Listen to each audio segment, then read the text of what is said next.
Welcome back. We're on week 2 of our series, Goals. And as we enter into this new year and think about the things that we want to do in the year ahead, we're talking about the goals we have, not just small goals, but God-sized goals, how God wants to work in our lives and what we can do to make those things happen. And as we've been doing it, we've been looking at the book of Nehemiah. Nehemiah is one of those Old Testament books in the Bible that a lot of times we don't read, but there's really important truth in it. And so in our story, we learned about how Nehemiah had been cupbearer to the king. He actually tasted the king's food and wine and made sure there was no poison in it. Really dangerous profession. And because he had such a dangerous job, he was well rewarded and in a really good spot.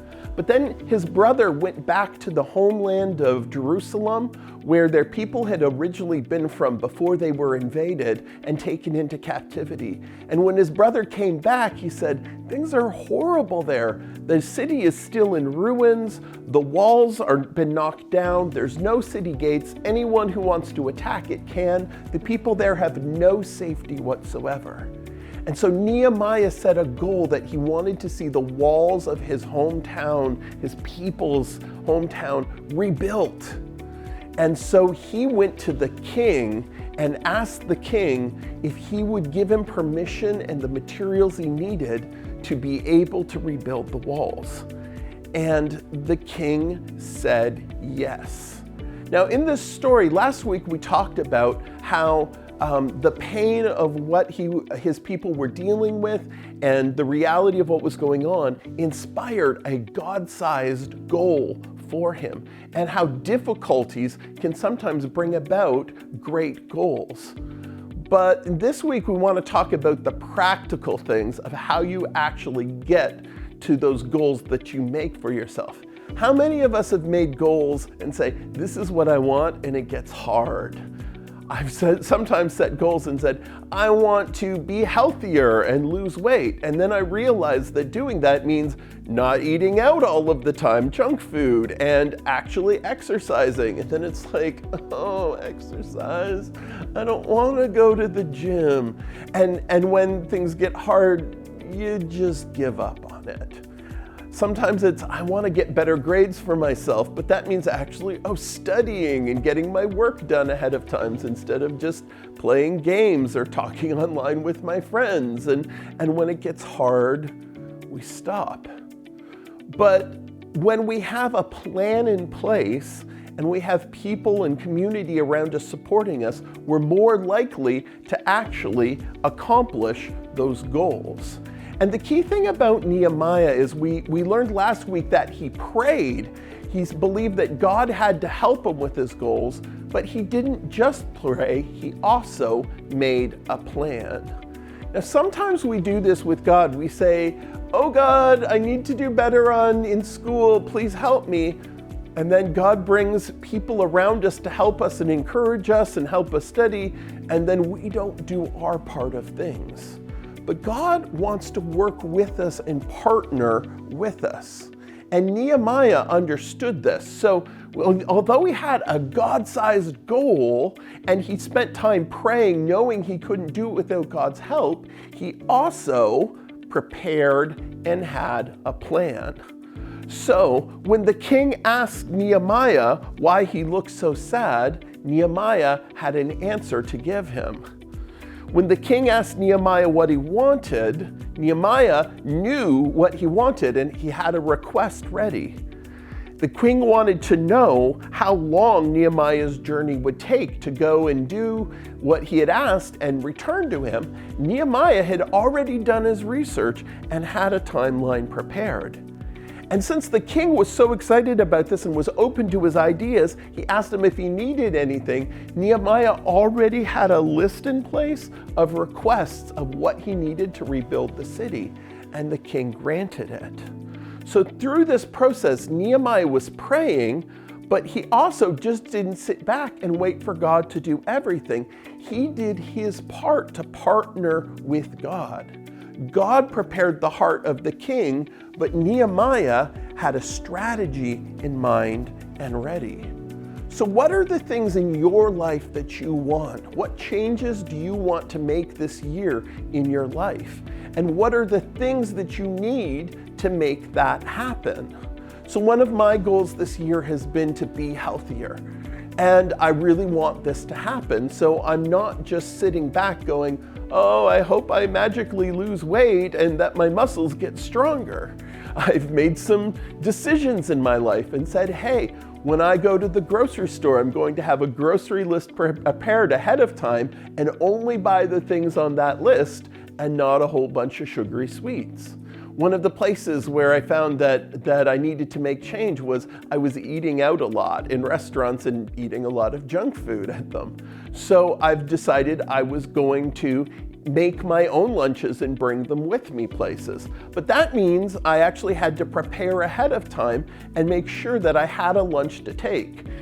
I actually started doing this, and I would make lunches the night before so I would have them to take to work with me, and I would leave them in the fridge and then end up going to McDonald's anyways. So I made a plan and I put my keys in my lunch bag in the refrigerator. So I can't leave without my healthy lunch that I've packed for myself.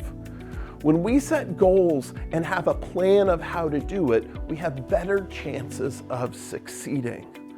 So God has called you to do big things, but He's also provided people around to support you. And there are tools and things that you can use to make things better.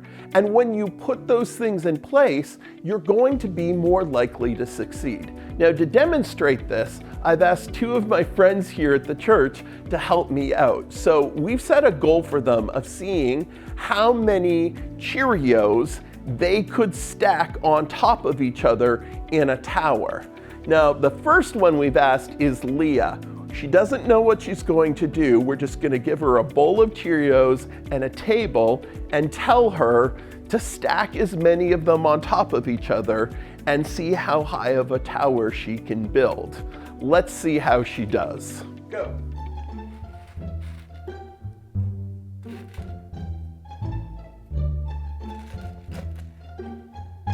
I feel like oh my God. I feel like I just need to find the flattest ones.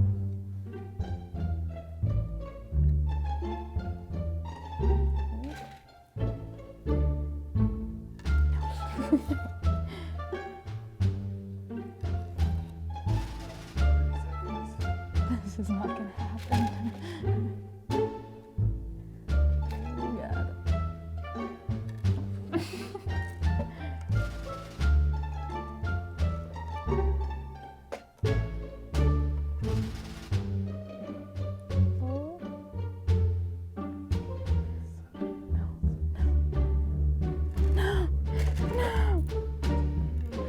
Oh God. Two. Just two. That didn't go so well. That was pretty frustrating trying to get them, and she'd get a couple of them stacked up and they would fall over. Now for this next one, we've asked Rebecca to do the same thing. But here's the deal. We've told her what she's doing ahead of time. We gave her a chance to practice it, and we gave her some tools. We gave her some pipe cleaners and some glue and said she could use those to try and stack as many as she wants together. Let's see how this one goes. Okay. Go.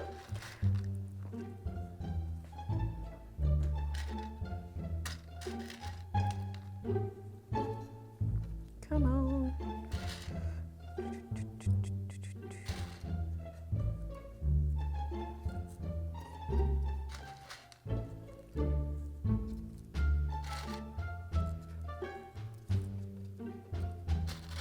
I'm doing it. I'm doing it. Brian, Seconds. I'm doing it. Look at that. You still got 24 seconds. I'll stack more because, you know, I got it. This all day. I can do this all day. See that? Ooh. Beat that, Leah. 10, 9, 8, Science. 6, 5, 4, 3, 2, 1. Woo! That was a lot easier.